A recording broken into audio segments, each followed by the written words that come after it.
Hello बच्चों, एक बार फिर से स्वागत है आपके अपने यूट्यूब चैनल HD केमिस्ट्री पर। यहाँ पर हम पढ़ रहे थे एटॉमिक स्ट्रक्चर और आज हम जो पढ़ने जा रहे हैं बहुत ही इंपॉर्टेंट टॉपिक है बोर्स मॉडल ऑफ एटम। तो हम देखने जा रहे हैं Bohr's model of an atom. ठीक है, तो देखो क्या हुआ, रदरफोर्ड ने अपना मॉडल दिया था लेकिन रदरफोर्ड का मॉडल फेल हो गया था क्योंकि वो स्टेबिलिटी ऑफ एटम को एक्सप्लेन नहीं कर पा रहा था, है ना। वो क्लासिकल कॉन्सेप्ट ऑफ फिजिक्स के हिसाब से सही नहीं बैठ रहा। ठीक है, तो क्लासिकल कॉन्सेप्ट ऑफ फिजिक्स क्या था कि वो ये एक्सप्लेन नहीं कर पा रहा था कि जब इलेक्ट्रॉन चार्ज पार्टिकल के अराउंड घूमेगा तो वो कंटिन्यूसली रेडिएशन एमिट करेगा और रेडिएशन एमिट करने के कारण वो स्पाइरल पाथ करके फॉलो करके क्या किस में गिर जाएगा, न्यूक्लियस में फॉल हो जाएगा, है ना। तो क्लासिकल कॉन्सेप्ट के हिसाब से रदरफोर्ड मॉडल सही नहीं बैठ रहा था। ठीक है, तो उन कमियों को दूर करने के लिए बोर ने अपना मॉडल दिया और बोर का मॉडल बेस्ड है प्लैंक्स क्वांटम थ्योरी पर। ठीक है, प्लैंक्स क्वांटम थ्योरी पर और आइंस्टीन की क्वांटाइजेशन थ्योरी पर। ठीक है, क्वांटाइजेशन ऑफ एनर्जी पर बेस्ड है। ठीक है, तो Bohr model Planck's quantum theory और क्वांटाइजेशन ऑफ एनर्जी पर बेस्ड है ना। इसको हम देखते हैं। तो सबसे पहला Bohr model is based on quantization of energy। ठीक है, तो बोर मॉडल किस पे बेस्ड है? क्वांटाइजेशन ऑफ एनर्जी पे बेस्ड है। अब अकॉर्डिंग टू बोर मॉडल क्या होता है? Bohr model the centre of nucleus there is a nucleus in the center of an atom। ठीक है, और क्या होता है? Electrons revolve around the nucleus in circular paths, है ना। सर्कुलर पाथ में न्यूक्लियस के अराउंड क्या घूमेगा? इलेक्ट्रॉन घूमेगा। तो electron revolve around the nucleus in circular paths which are of fixed energy and known as orbits। In circular paths को हम क्या बोलेंगे? ऑर्बिट्स बोलेंगे। और स्टेशनरी स्टेट्स, और क्या बोलेंगे? स्टेशनरी स्टेट्स बोल सकते हैं। और ऑल्सो एनर्जी शेल्स बोल सकते हैं, एनर्जी शेल्स और एनर्जी लेवल्स बोल सकते हैं। ठीक है, तो इन सर्कुलर पाथ को हम क्या बोलते हैं? ऑर्बिट बोलते हैं, या हम स्टेशनरी स्टेट्स बोलते हैं, और सिंपली एनर्जी लेवल या एनर्जी शेल्स के से हम इनको डिनोट कर सकते हैं। ठीक है, चलिए अब जब भी इलेक्ट्रॉन लोअर एनर्जी लेवल से हायर एनर्जी लेवल में जाएगा। ठीक है, एनर्जी लेवल्स क्या होते हैं? एनर्जी लेवल्स कॉन्सेंट्रिक सर्कल्स होते हैं। कॉन्सेंट्रिक सर्कल्स मतलब इस तरह से एनर्जी लेवल्स होते हैं। अगर आप देखो तो इस तरह से एनर्जी लेवल्स होंगे। ये न्यूक्लियस है, ठीक है, ये first energy level, second energy level, third energy level, ऐसे कॉन्सेंट्रिक क्या होंगे? सर्कल्स होंगे। तो कॉन्सेंट्रिक सर्कल्स जो होंगे वही ऑर्बिट्स होंगी। ठीक है, इन ऑर्बिट्स में क्या कर रहा होगा? इलेक्ट्रॉन रिवॉल्व कर रहा होगा किसके अराउंड? न्यूक्लियस के अराउंड। ठीक है, और ये हर एक एनर्जी लेवल की एनर्जी क्या रहती है? फिक्स्ड रहती है। ठीक है, क्वांटाइज रहती है, फिक्स्ड रहती है। ठीक, तो ये था एनर्जी लेवल्स का कंसेप्ट। अब बात करते हैं कि जब भी इलेक्ट्रॉन को लोअर एनर्जी लेवल से, जैसे इलेक्ट्रॉन को लोअर एनर्जी लेवल से हायर एनर्जी लेवल में जाना हो, या इलेक्ट्रॉन को हायर एनर्जी लेवल से लोअर एनर्जी लेवल में आना हो, तो क्या होगा? तो इसके लिए हम देखते हैं आगे।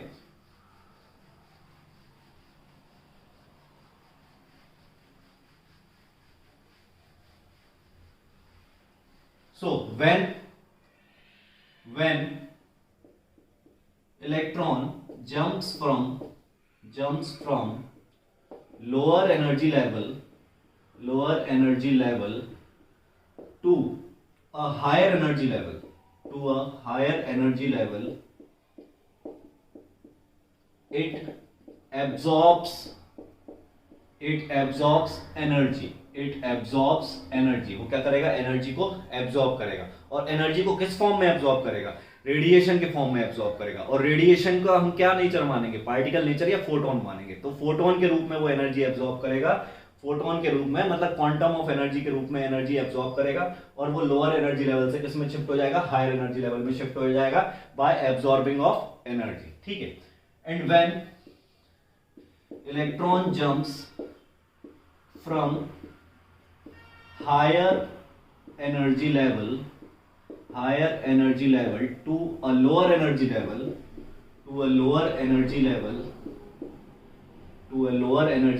it emits the energy. It emits the energy. ठीक है, तो when electron jumps from higher energy level to lower energy level, वो एनर्जी क्या करेगा, emit करेगा.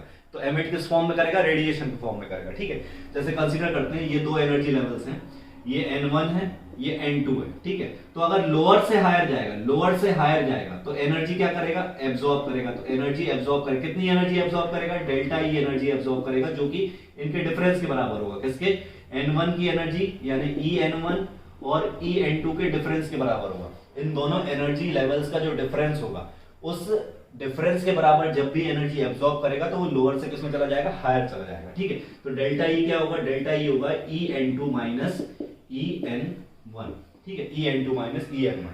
या हम बात करें कि जब हायर एनर्जी लेवल से लोअर एनर्जी लेवल में आएगा, यानी कि N2 से N1 में आएगा, तो वो एनर्जी एमिट करेगा. एनर्जी क्या करेगा, एमिट करेगा. कितनी एनर्जी एमिट करेगा, डेल्टा ई. और वो डेल्टा ई किसके बराबर होगी, तो डेल्टा ई बराबर होगा EN2 माइनस EN1.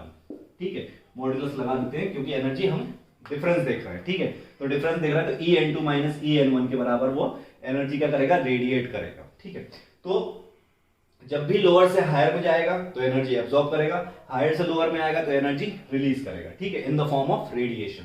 अच्छा, इसमें हम बात करते हैं कि फ्रीक्वेंसी, किस फ्रीक्वेंसी की लाइट को वो एब्जॉर्ब करना चाहिए या किस फ्रीक्वेंसी की लाइट को वो एमिट करेगा. ठीक है, तो देखो, जब एनर्जी एब्जॉर्ब करेगा तो कोई फ्रीक्वेंसी की लाइट एब्जॉर्ब करेगा, है ना, तो उसकी कुछ फ्रीक्वेंसी होगी न्यू, तो वो किसके बराबर होगी, एच न्यू के बराबर होगी. तो डेल्टा ई किसके बराबर हो गया, डेल्टा ई बराबर हो गया एच न्यू, और न्यू किसके बराबर हो जाएगा, डेल्टा ई बाय एच. ठीक है, तो न्यू क्या आ जाएगा, किस फ्रीक्वेंसी की लाइट को एब्जॉर्ब करेगा, तो डेल्टा ई क्या है, डेल्टा ई है EN2 minus EN1 divide by क्या आ जाएगा, एच आ जाएगा. तो किस फ्रीक्वेंसी की लाइट को वो एब्जॉर्ब करेगा, EN2 minus EN1, difference of energy level divide by H, है ना, ये क्या है, एच. ठीक है, तो इस फ्रीक्वेंसी की लाइट को वो क्या करेगा, एब्जॉर्ब करेगा. या किस फ्रीक्वेंसी की लाइट को एमिट करेगा, जब हायर से लोअर आएगा तो इसी फ्रीक्वेंसी की लाइट को वो क्या करेगा, एमिट करेगा. तो किस फ्रीक्वेंसी की लाइट को एमिट करेगा, तो EN2 minus EN1 divide by H.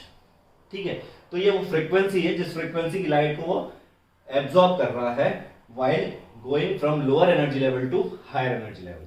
तो डिफरेंस निकाल लेंगे हम एनर्जी लेवल का, उसको H से डिवाइड कर देंगे तो क्या आ जाएगा, फ्रीक्वेंसी आ जाएगा. इस फ्रीक्वेंसी की लाइट को वो क्या कर रहा होगा, एब्जॉर्ब कर रहा होगा. होप आपको ये समझ में आया होगा. ठीक है, चलिए आगे बढ़ते हैं. आगे बोर ने और क्या कहा, तो बोर ने बोला कि भाई जो एनर्जी लेवल होते हैं उनकी एनर्जी फिक्स होती है. तो जब भी इलेक्ट्रॉन किसी एनर्जी लेवल में घूम रहा होगा तो उसकी एनर्जी क्या रहेगी, कांस्टेंट रहेगी. ठीक है, तो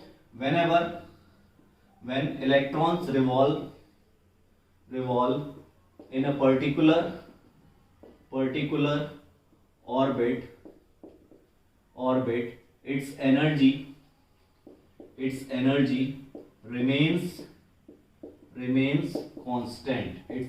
remains constant. तो जब कोई इलेक्ट्रॉन किसी पर्टिकुलर ऑर्बिट में घूम रहा होगा तो उसकी एनर्जी क्या मानेंगे हम, कांस्टेंट मानेंगे. इसलिए वो न्यूक्लियस में आके नहीं गिरेगा. कौन, इलेक्ट्रॉन. तो इलेक्ट्रॉन न्यूक्लियस में नहीं गिरेगा क्योंकि इलेक्ट्रॉन जिस ऑर्बिट में घूम रहा है उस ऑर्बिट की एनर्जी क्या है, फिक्स्ड है.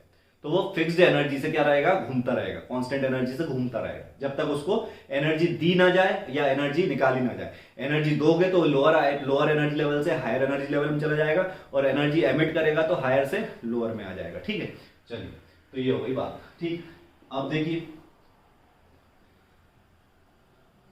The angular momentum of an electron revolving in a circular orbit is integral multiple of h/2 पाई. इसका मतलब क्या हुआ, इसका मतलब ये बोला कि इलेक्ट्रॉन उन्हीं ऑर्बिट में घूमेगा, उन्हीं ऑर्बिट में घूमेगा जिसमें उसका एंगुलर मोमेंटम क्या होगा, इंटीग्रल मल्टीपल ऑफ h/2π होगा। तो इलेक्ट्रॉन उन्हीं फिक्स्ड ऑर्बिट में घूमेगा जिसमें इलेक्ट्रॉन का एंगुलर मोमेंटम h/2π का इंटीग्रल मल्टीपल रहेगा। मतलब एंगुलर मोमेंटम क्या होता है, mvr, फिजिक्स में आपने पढ़ा होगा एंगुलर मोमेंटम क्या होता है, mvr। तो mvr किसके बराबर रहना चाहिए, इंटीग्रल मल्टीपल ऑफ h/2π। तो ये इक्वेशन इंपॉर्टेंट है, इसको याद रखना। इसका मतलब एंगुलर मोमेंटम की वैल्यू क्या हो सकती है, तो n की वैल्यू हो सकती है 1 2 3 4 एंड सो ऑन।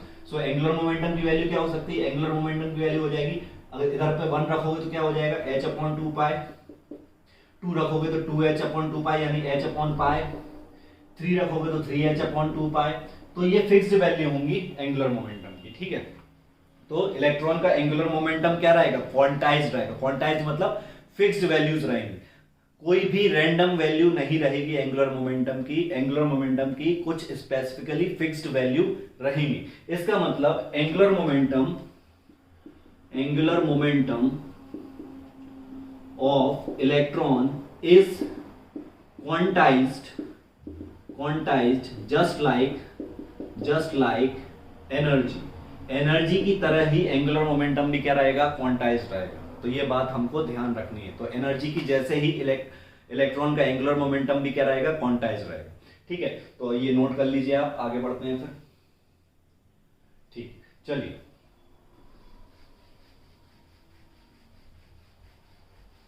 तो यहां से एक इक्वेशन आ गई mvr इक्वल टू NH/2π। अब हम इसमें बोर्स मॉडल ने रेडियस का फॉर्मूला दिया, वेलोसिटी का फॉर्मूला दिया और एनर्जी का फॉर्मूला दिया। तो हम कोशिश करते हैं कैलकुलेट करने की the formula of radius, velocity and energy, ठीक है। तो चलिए देखिए यहां पे,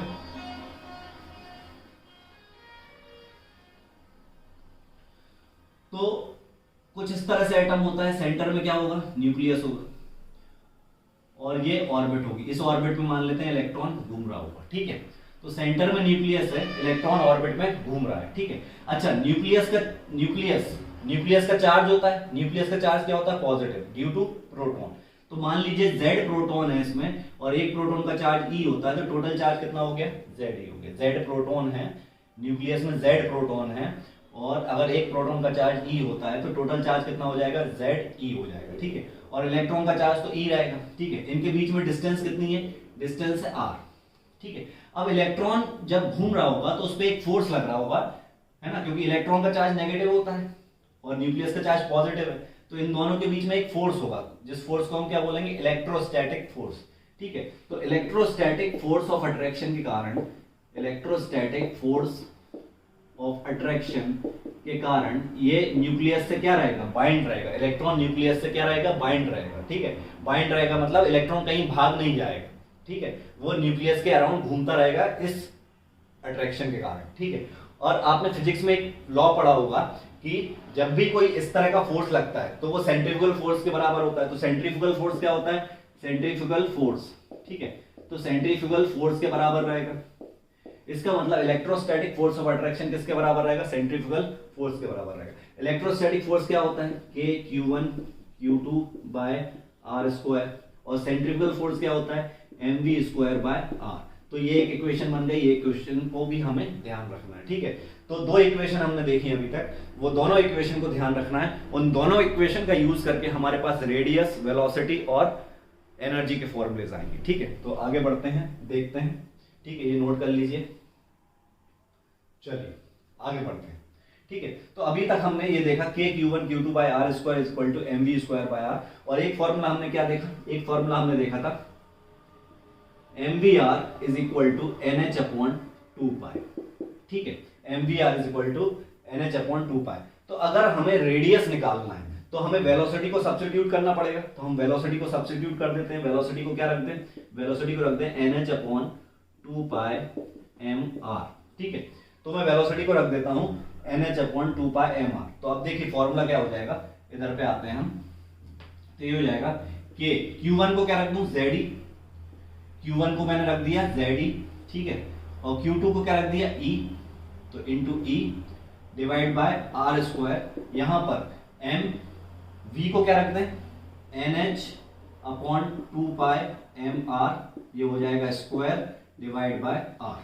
ठीक है, थोड़ा सॉल्व करते हैं इसको, तो ये हो जाएगा K Z E square by R square, ये हो जाएगा M N square H square by 4 pi square M square R square divide by R भी था तो आर इधर आ जाएगा। ठीक है, तो देखो एक आर स्क्वायर से एक आर स्क्वायर कैंसिल हो गया। ठीक है, एम से एम स्क्वायर कैंसिल हो गया।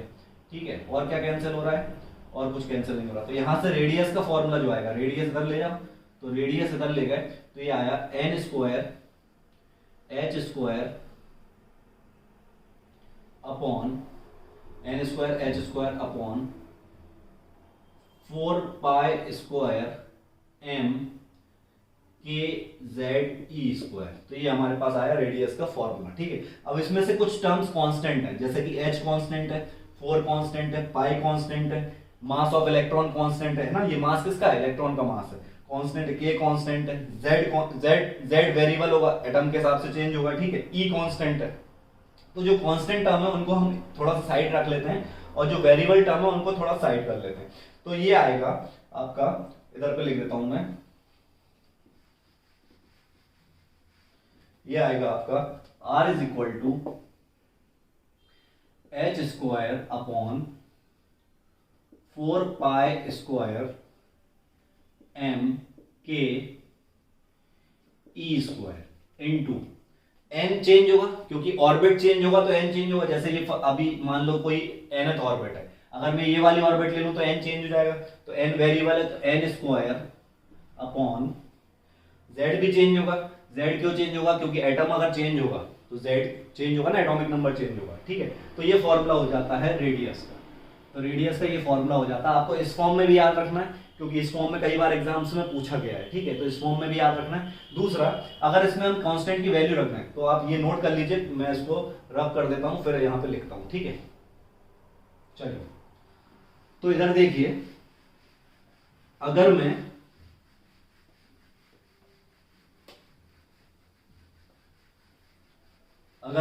इसमें सारे कांस्टेंट्स की वैल्यू रख दूं तो ये आएगा 0.529 into N square by Z, और ये वैल्यू आएगी एंगस्ट्रॉम में। किसमें आएगी, एंगस्ट्रॉम में। तो ये हो गया हमारा रेडियस का फॉर्मूला। किसका फॉर्मूला, रेडियस का। तो रेडियस का फॉर्मूला हो गया radius of what, radius of orbit. तो जिस ऑर्बिट में इलेक्ट्रॉन घूम रहा है उस ऑर्बिट की अगर आपको रेडियस कैलकुलेट करनी है तो आप इस फॉर्मूले से कैलकुलेट कर सकते हो। जिस रेडियस में इलेक्ट्रॉन घूम रहा है उस ऑर्बिट की रेडियस इस फॉर्मूले से कैलकुलेट की जा सकती है। तो ये फॉर्मूला इंपॉर्टेंट है, बहुत बहुत इंपॉर्टेंट है, तो आपको इसको याद रखना है। ठीक है, चलिए, रेडियस हमारे पास आ गई। अब हमें निकालना है वेलोसिटी। क्या निकालना है, वेलोसिटी। तो वेलोसिटी पर ध्यान देते हैं, तो वेलोसिटी निकालते हैं। वेलोसिटी, अभी आपने एक रिलेशन देखा था mvr equal to NH upon 2 pi. तो यहां से वेलोसिटी अगर हमें निकालना है तो वेलोसिटी क्या आएगा, NH अपॉन 2 पाई mr। ठीक है, और r का फॉर्मूला हमारे पास ये है। ठीक है, तो हम यहां पर r की जगह पे क्या रख दें, तो NH अपॉन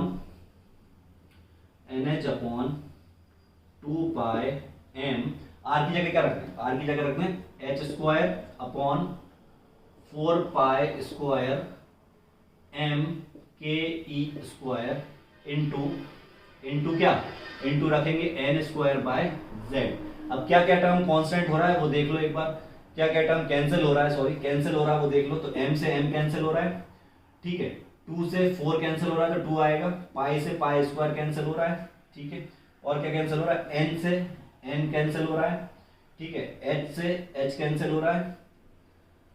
ठीक है, यही सब कैंसिल हो रहा था। अब देखो क्या आएगा, तो वेलोसिटी आ जाएगा नीचे 2 पाई के ई स्क्वायर बच रहा है, तो ऊपर आ जाएगा 2 पाई के ई स्क्वायर। ठीक है, 2 पाई के ई स्क्वायर। ठीक है, ये ऊपर पहुंच जाएगा, नीचे रहेगा h 2 पाई के ई स्क्वायर ऊपर गया, नीचे रहा h। ठीक है, और क्या रहेगा, ये z ऊपर जाएगा इंटू z बाय n। ठीक है, ये फॉर्मूला आ जाएगा। तो ये सारी टर्म्स कांस्टेंट है, ये दोनों वेरिएबल है क्योंकि एटॉमिक नंबर वेरिएबल रहेगा और n वेरिएबल रहेगा, ठीक है। तो वेलोसिटी का फॉर्मूला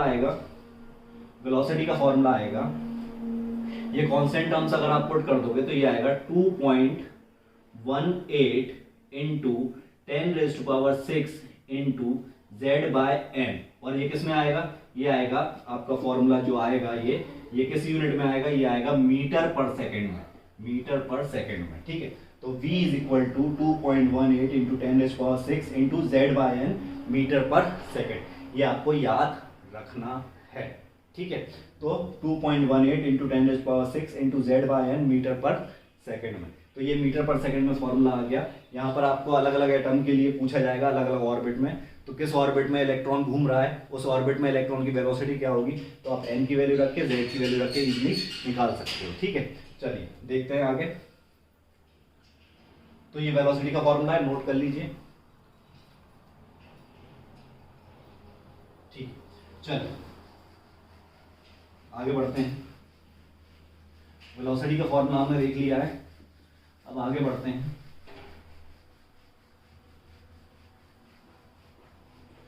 तो चलिए आगे देखते हैं, हम कैलकुलेट करते हैं टाइम पीरियड। अब इलेक्ट्रॉन देखो, इलेक्ट्रॉन रिवॉल्व कर रहा है, लगातार एक ऑर्बिट में रिवॉल्व कर रहा है, तो लगातार एक ऑर्बिट में रिवॉल्व कर रहा है तो इसका कुछ टाइम पीरियड होगा, टाइम पीरियड होगा कि नहीं होगा, टाइम पीरियड होगा ना।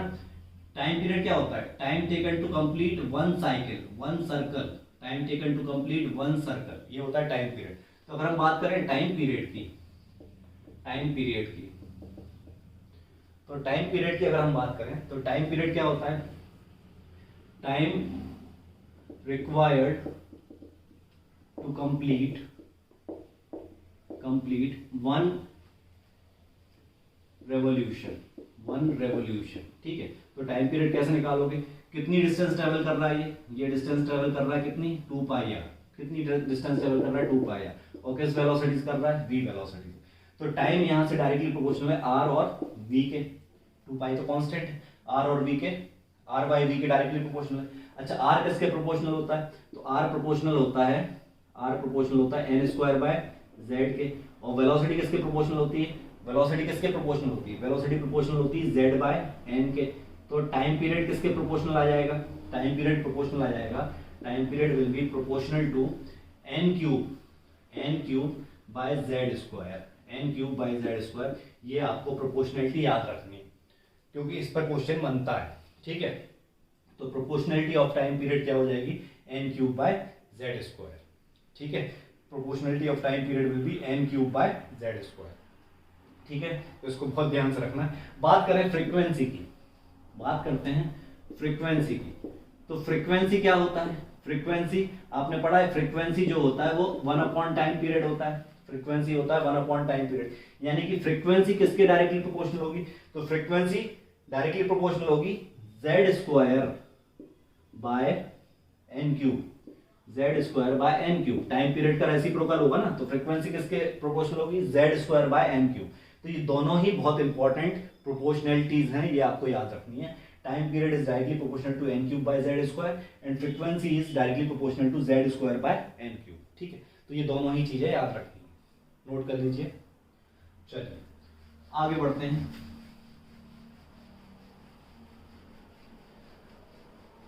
बढ़ते हैं और देखते हैं एनर्जी के बारे में, ठीक है।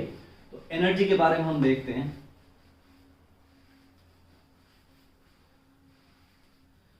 चलिए डिस्कस करते हैं एनर्जी के बारे में।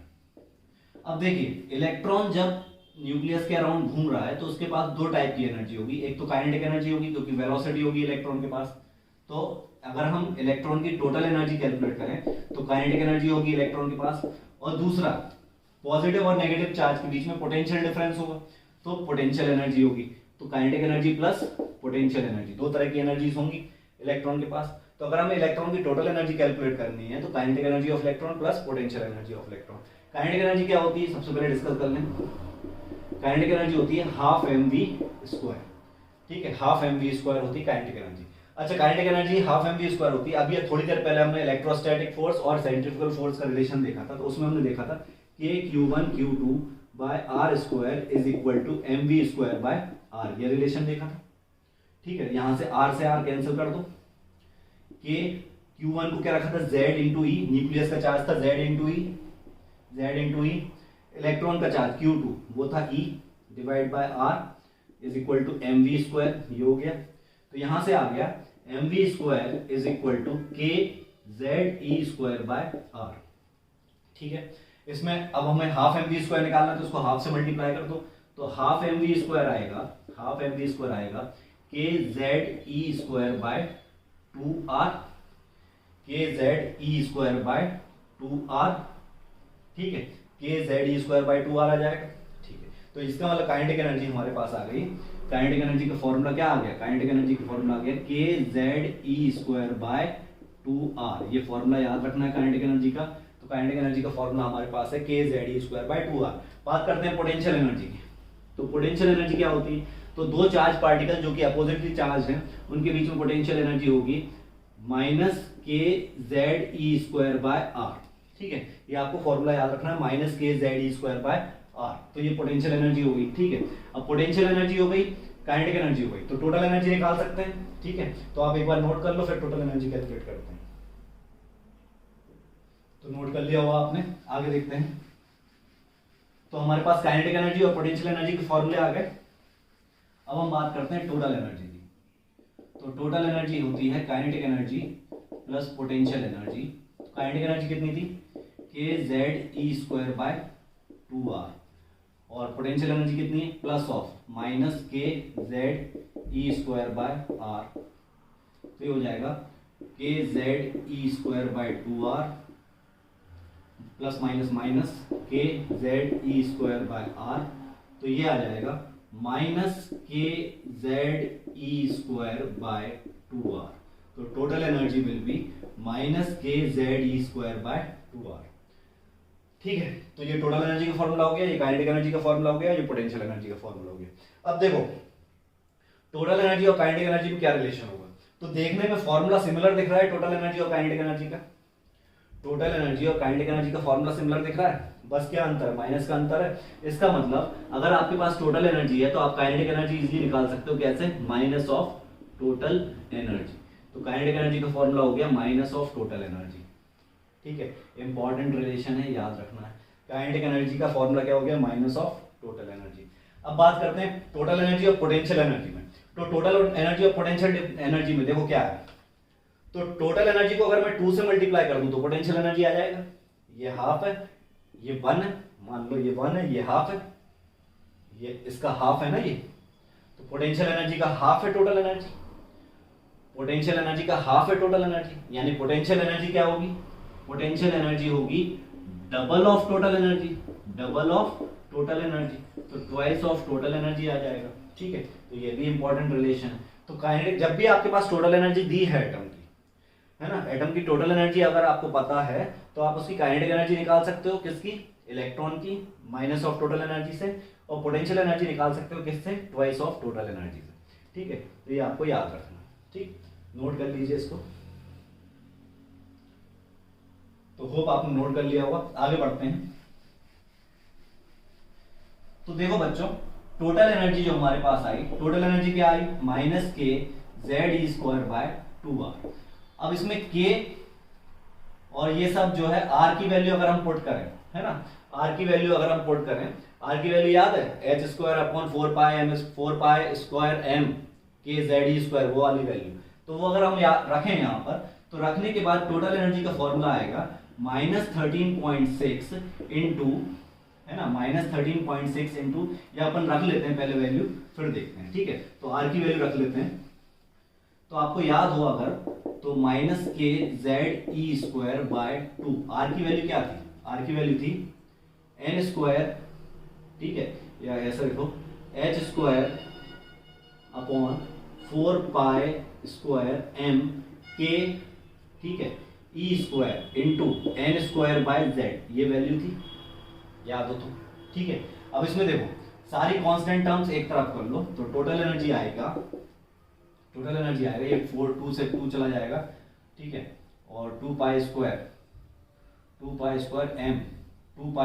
ऊपर जाएगा, तो -2π² के ऊपर जाएगा तो k² हो जाएगा, ई स्क्वायर ऊपर जाएगा तो ई की पावर 4 हो जाएगा, ठीक है।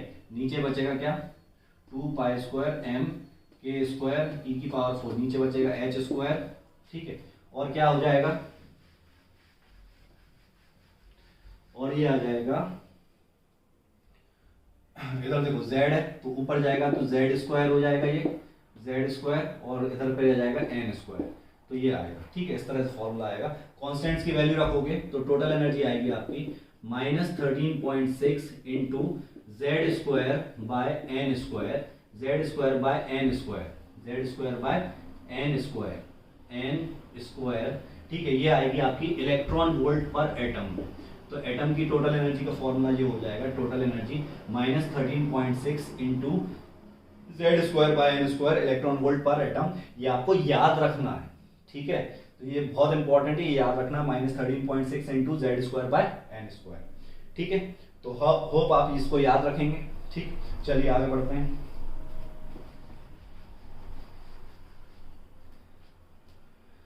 अब देखिए आप इसको अगर हम देखें तो इसको अगर हम, ये तो इलेक्ट्रॉन वोल्ट में, जूल में कन्वर्ट करें तो जूल में कैसे कन्वर्ट करेंगे, तो आपको एक फॉर्मूला याद रखना है, 1 electron volt is equal to 1.6 into 10⁻⁻19 joule, ये होता है। तो अगर मुझे इसको जूल में कन्वर्ट करना है तो ये जूल में आएगा total energy -21.76 into 10⁻⁻19 into Z square by N square, ठीक है। ये आ जाएगा आपका किसमें, जूल पर एटम में, जूल पर एटम में। -21.76 into 10⁻⁻19 into Z square by N square. इसको ऐसे भी लिख सकते हो आप, टोटल एनर्जी को माइनस पॉइंट को इधर ले आओ तो ये हो जाएगा 2.176, 176 को मैं 18 लिख देता हूँ, 2.18 इंटू 10⁻⁻, कितना हो जाएगा -18 into Z square by N square. ये भी आप लिख सकते हो, तो ये भी फॉर्मूला हो सकता है इन जूल पर एटम में, ठीक है। मैंने क्या किया, पॉइंट को शिफ्ट कर दिया, डेसिमल को शिफ्ट कर दिया, डेसिमल को शिफ्ट करके 2.176 लिखता, उससे अच्छा मैंने 2.18 लिख दिया, इंटू 10⁻⁻, कितना हो जाएगा 18 हो जाएगा, Z square by N square joule पर एटम। तो अब ये याद रखो, चाहे ये याद रखो, एक ही बात है, ठीक है। डेसिमल्स का इधर उधर किया है बस, ठीक है। तो इलेक्ट्रॉन वोल्ट में आपको याद रखना है और जूल में आपको याद रखना है, तो ये आपको याद रखना है, ठीक है। तो ये था एनर्जी के बारे में, क्लियर है। तो ये हमने डिस्कस किया आज, radius of the atom, radius of the orbit, velocity of the electron in an orbit and energy of the atom, potential energy, kinetic energy भी हमने डिस्कस किया इलेक्ट्रॉन की, ठीक है। तो ये सारी चीजें आज हमने डिस्कस करी हैं, होप आपको समझ में आई होंगी। आगे के लेक्चर में हम आगे की चीजें पढ़ेंगे, तब तक के लिए थैंक यू वेरी मच।